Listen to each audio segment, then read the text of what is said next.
मंच पर विराजमान मंत्रिमंडल साथी श्री रमण भाई, श्री जयसिंह भाई, वांचे गुजरात अभियान माटे दिवस रात जेमणे जहमत करी एवी बेलडी श्री महादेव भाई और हर्षद भाई,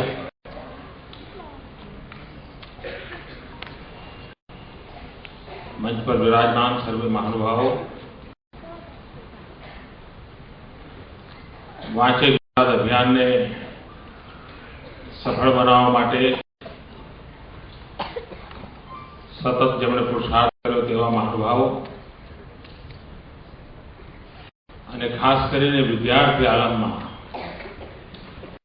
वांचे गुजरातनो सर्वाधिक जेमणे लाभ उठाव्यो एवा सौ वाचक विद्यार्थी मित्रों,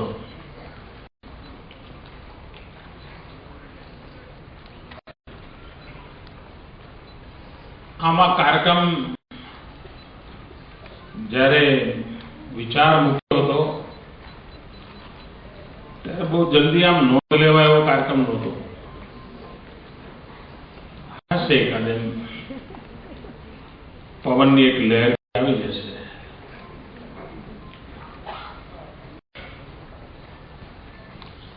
પણ આમાં સમગ્ર ગુજરાતને આંદોલિત કરવાનું સામર્થ્ય રહેલું છે. એની અનુભૂતિ હવે લોકોને થશે. તદ્દન સાત્વિક કાર્યક્રમ, તદ્દન નિર્દોષ કાર્યક્રમ અને સૌને સહેલેથી સ્વીકારી શકાય એવો કાર્યક્રમ. અને આ સ્વર્ણિમ જયંતિ વર્ષની વિશેષતા છે. નહીં તો સામાન્ય આવી ઉજવણી એટલે એકાદ મોટો જલસો ને તમે હાર પહેરો હું હાર પહેરું ને અહોરૂપ મહોત્સવી ને તાલીઓના ગડગડાટ ને ભોજન સમારંભ અને એવું આખી દુનિયામાં ચાલે છે. એમાં એવું નથી કે કઈ નથી ચાલતું અને બધા ખોટું કરે એવો મારો મત પણ નથી. પરંતુ આપણને એમ થયું કે આપણે આટલું કરીને અટકવું. આપણે વિચાર કર્યો કે સ્વર્ણિમ જયંતિનું વર્ષ એ જનશક્તિના સાક્ષાત્કારનું પર્વ બની રહેવું જોઈએ. અપાર શક્તિનો અંબાર પ્રત્યેક નાગરિકમાં પડેલો છે. આ એક સાક્ષાત્કારનો અવસર કેમ ન બને? અને દુનિયાનો નિયમ છે જ્યાં સુધી વિરાટના દર્શન ન કરીએ ને ત્યાં સુધી વિશ્વાસ ન પડે. શ્રી કૃષ્ણ ગમે તેટલા શક્તિશાળી હશે, ઈશ્વરનું રૂપ હશે, બધું હશે, પણ જ્યાં સુધી યશોદા માં મોં ખોલાવીને માટી કાઢવા જાય અને મોં ખોલે ત્યારે સમગ્ર બ્રહ્માંડના દર્શન કરાવી દે ત્યારે ખબર પડે છે કે ભાઈ આ તો કઈક વિરલો છે.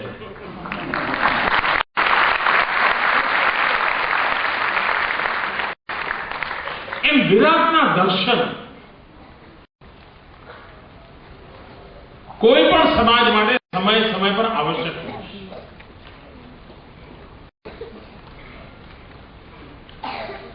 એ કોઈને પરાજિત કરવા માટે નથી હોતા.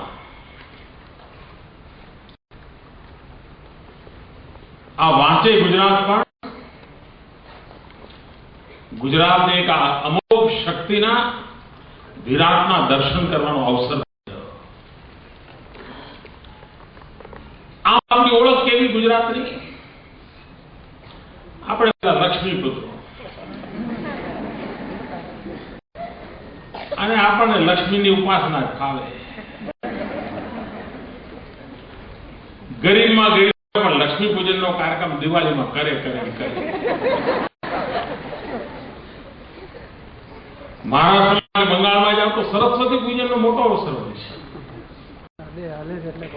ગુજરાતની લક્ષ્મી પૂજનની છબી આપણને ખબર છે કે સરસ્વતી વિના લક્ષ્મી સ્થાયી ન રહી શકે. સરસ્વતીની સાધના પણ એટલી જ અનિવાર્ય છે. એના માટે અવસર આપો. અને આ વાંચે ગુજરાત દ્વારા એક એવું વાતાવરણ બન્યું. મને યાદ છે, હું જ્યારે ભણતો હતો અને કોઈ વિદ્યાર્થીના હાથમાં એક કરતા વધારે ચોપડીઓ હોય તો બીજા લોકો બધી ટિપ્પણી કરે કે જો આ બધા દેખાડો કરે, ચોપડીઓ ખાલી કરે છે, હોશિયાર છે. તમને પણ એવો અનુભવ આવતો હશે. ઘરમાં પણ સંઘર્ષ ચાલે. બસ કશું કામ નથી કરવું એટલે ચોપડી લઈને બેસી જાય છે.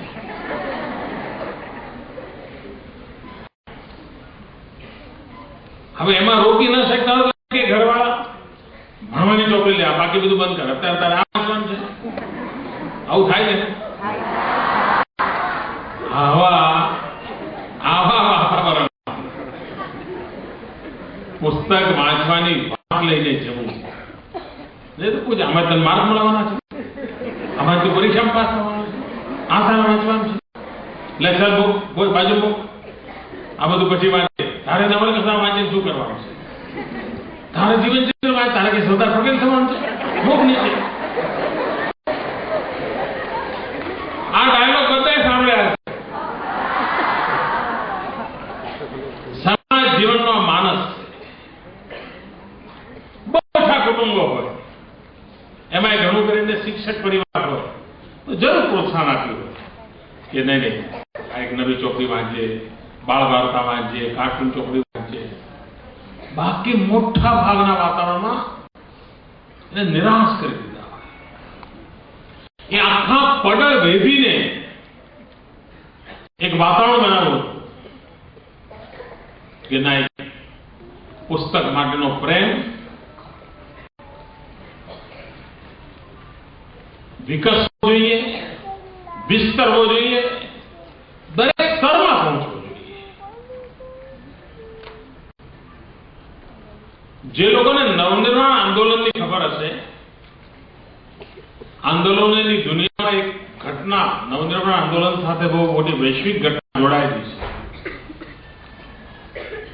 એ વખતે નવનિર્માણ સમિતિએ એક કાર્યક્રમ આપ્યો હતો, મૃત્યુ ઘંટ વગાડવાનો. અને કાર્યક્રમ એવો હતો કે સાંજે 6 વાગે પોતાની છત ઉપર જઈને થાળી હોય તો થાળી વગાડવાની, ડબલું હોય તો ડબલું વગાડો, કાંઈક વગાડો. એ કાર્યક્રમની જયારે જાહેરાત થઈ હતી ત્યારે લોકોને તો આપણે કઈ આંદોલન કાર્યક્રમ હોય, આનાથી કઈ આંદોલન ઉભા થતા હશે. પરંતુ જયારે કાર્યક્રમની સફળતા મળી ત્યારે આખા દુનિયામાં એની ચર્ચા થઈ હતી કે આ જનચેતનાને પ્રગટાવવાનો આટલો નિર્દોષ કાર્યક્રમ, આટલી મોટી તાકાત. મને લાગે છે આ વાંચે ગુજરાતે એનાથી પણ અનેક ઘણા 4 ચાંદ લગાવ્યા.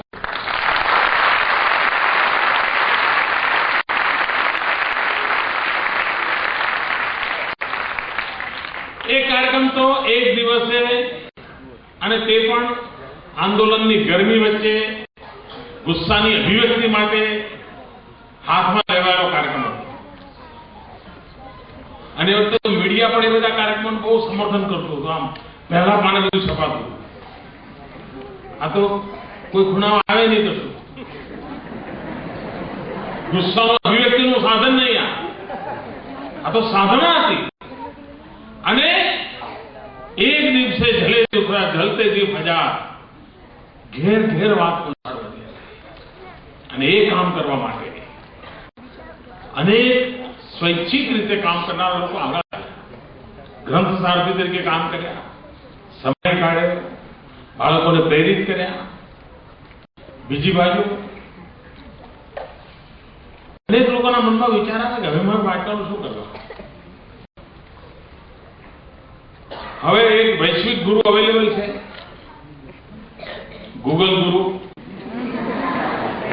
કઈ પણ કામ હોય તો ગૂગલ ગુરુ પૂછી એ તરત મને જે જોઈએ આપી દેશે, પછી આ બધું રમાણ પરોજણ કરવાની જરૂર શું?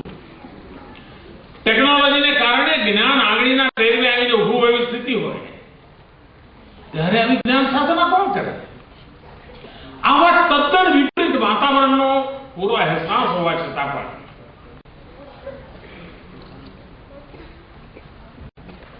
આ રાજ્યની અંદર પુસ્તક પ્રેમનું એક વાતાવરણ બને,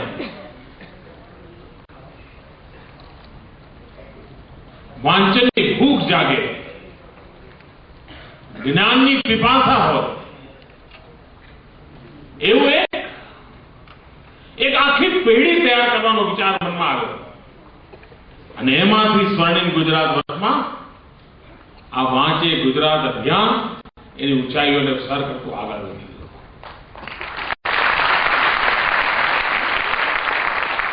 અહીંયા જે બાળકો આવ્યા મેં એમને પૂછ્યું, કોઈ 2000 ચોપડી વાંચી હોય, કોઈ 1900, કોઈ 1800, આમ કમસે કમ મારા તો મોટી બાબત લાગી મને. અને આ પુસ્તકો એમને ખાલી એમણે નામ નથી લગાવી દીધા કે આ ચોપડીના લેખક. સમગ્ર વ્યવસ્થાની અંદર એના વાયવા લેવામાં આવ્યા છે. શાયદ મહાદેવભાઈ બધી વિસ્તૃત વાત આ માહિતી આપી છે ને, બધાના વાયવા લેવામાં આવ્યા છે, પૂછવામાં આવ્યું છે. અહીંયા એક નાનું બાળક બેઠો છે, બ્રિજેશ, નેત્રંગનો, અપંગ છે, 6થા ધોરણમાં છે, ભરૂચ જિલ્લામાં પહેલો નંબર આવ્યો છે.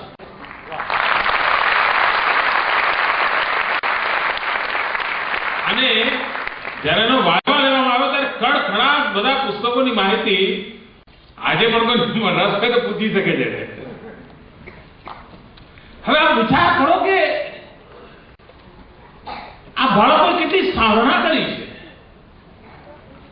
આપણને ગર્વ થાય. નહીં તો ઘણા લોકો એમ કે જવાબદાર આ બધું યુવાની બધી પકડી ગઈ છે, એમને બીજું કઈ સૂચતું ને રખડે, બધા લાંબા લાંબા લટિયા રાખે, જીન્સના પેન્ટ પહેરે. હા, હવે આવી બધી છબી બનાવી દેવામાં આવી છે. આ સામર્થ્યનો ભંડાર કર્યો, સાધના કરીને તપસ્યા કરી. આ યૌવન ધન આપણી પાસે છે, આ યુવા શક્તિ આપણી પાસે છે. આનાથી મોટું ગર્વ કયો હોઈ શકે? અને આજે જયારે હું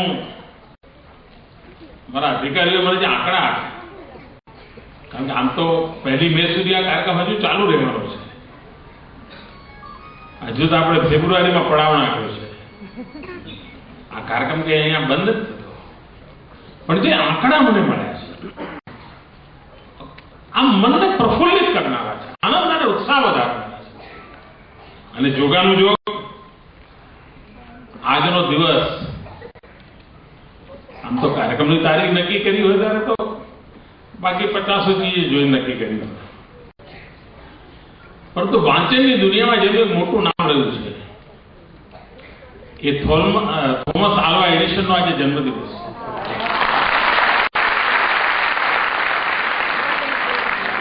અને એની વિશેષતા એ હતી કે એણે સૌથી ઝડપી વાંચનની કલા વિકસાવી અને 1 મિનિટમાં 55 શબ્દો લખીને એને રેકોર્ડ પ્રસ્થાપિત કર્યો.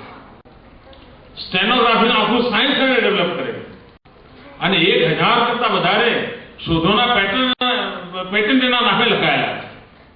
એવા વ્યક્તિનો જન્મદિવસ છે અને એ વખતે આ વાંચે ગુજરાતના સાથીઓ એ ભેગા થયા.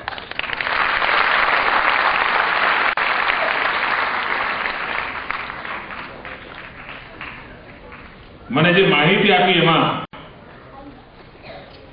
25,000 શાળાના 20 લાખ વિદ્યાર્થીઓએ 1 કરોડ કરતા વધારે પુસ્તકો વાંચ્યા છે.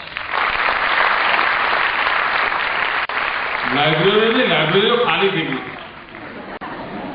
નહીં તો કેટલાક પુસ્તકો એવા હશે ખરીદ્યા પછી એ ગણેશજીનું પ્રસ્થાપન થયું હશે, કોઈ એના હાથે નહીં લખાયું. ઘણી લાઇબ્રેરી હશે જેને કબાટના તાળાની ચાવીઓ ખોવાઈ ગઈ હશે,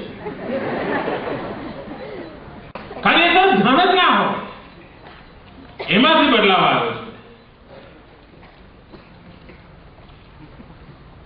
શ્રેષ્ઠ વાંચનની બાળકોની 4 સ્પર્ધાઓ થઈ.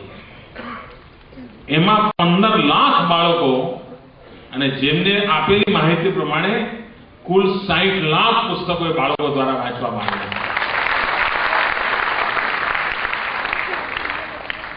અને આ જે સ્પર્ધા થઈ છેલ્લે એમાં તો 25 કરતા વધારે વાંચ્યા હોય એવા જ બાળકોને એન્ટ્રી મળી.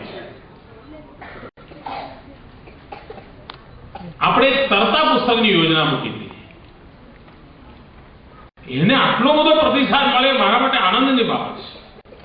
અને સૌએ જેને જેને ઠીક લાગ્યું બધાને 1 લાખ પુસ્તકો તરતા મુકાના. અને એક પુસ્તક 12 ઘરે 15 ઘરે 20 ઘરે ફરતું 1 લાખ જેટલા તરતા પુસ્તકો મુકાય. ગામો ગામ આનું એક વાતાવરણ બનાવવા માટે ઇતિહાસમાં તો ખબર છે સિદ્ધરાજ જયસિંહે એક ગ્રંથ યાત્રા કાઢી હતી. હેમચંદ્રાચાર્યજી જે ગ્રંથ લખ્યો હતો એના હાથીને અંબાડી પર બેસાડીને લઈ ગયા હતા. અને એક રાજાએ પગે ચાલવાનો આરંભ કર્યો અને ગ્રંથને એને અંબાડી પર બેસાડ્યો અને જ્ઞાન અને ગ્રંથના મહાત્માને એને પ્રસ્થાપિત કર્યું. ઇતિહાસની મોટી ઘટના છે. આ વાંચે ગુજરાત અભિયાનમાં 25,000 ગ્રંથ યાત્રાઓ નીકળી. ઠેર ઠેર ગ્રંથ યાત્રાઓ નીકળી. સેંકડો પુસ્તક મેળા થયા. નહીં તો પુસ્તક મેળો એટલે કલકત્તા, પશ્ચિમ બંગાળમાં કલકત્તામાં પુસ્તક મેળાની આખા દેશમાં ચર્ચા થાય. અને લગભગ કોઈ છાપી એવું ના હોય કે જેણે એના વિશે એડિટોરિયલ ન લખ્યા. વર્ષોથી પરંપરા. આપણે ત્યાં તો ગુજરાતમાં કેવું હતું, કોઈ ગુજરાતી સાહિત્યકાર ચોપડી લખે તો 1250 કોપી છપાય. આંકડો નક્કી 1250 અને 1250 એટલા માટે કે કાગળની સાઈઝના કટિંગ કરતા વેસ્ટેજ ના નીકળે 1250 માં પતી જાય. અને 1250 ચોપડી વેચતા 5 વર્ષ લાગે પાછા. એમાં પ્રકાશકની પરફેક્ટ ગોઠવણ હોય તો જરા 4 વર્ષે પતે. આ લગભગ આપણે પરંપરા રહી. એની સામે 15 ઓગસ્ટે જ્યારે રાજકોટમાં પુસ્તક મેળો થયો હતો, એવરેજ 1 કલાકમાં 1.5 લાખ રૂપિયાના પુસ્તકો વેચાણા. આ ગુજરાતીનું માનસ બદલવું નાની વાત નથી થાય. એને વિશ્વાસ પડ્યો જ હોય કે હા યાર ચોપડી ઘરમાં હશે તો સંસ્કાર અહીંયા આપોઆપ લાવવાનો રસ્તો ખૂટશે, બારી ખૂટશે, અને એટલા માટે એને ખર્ચો કર્યો. વાતાવરણ એક વાતાવરણ નિર્માણ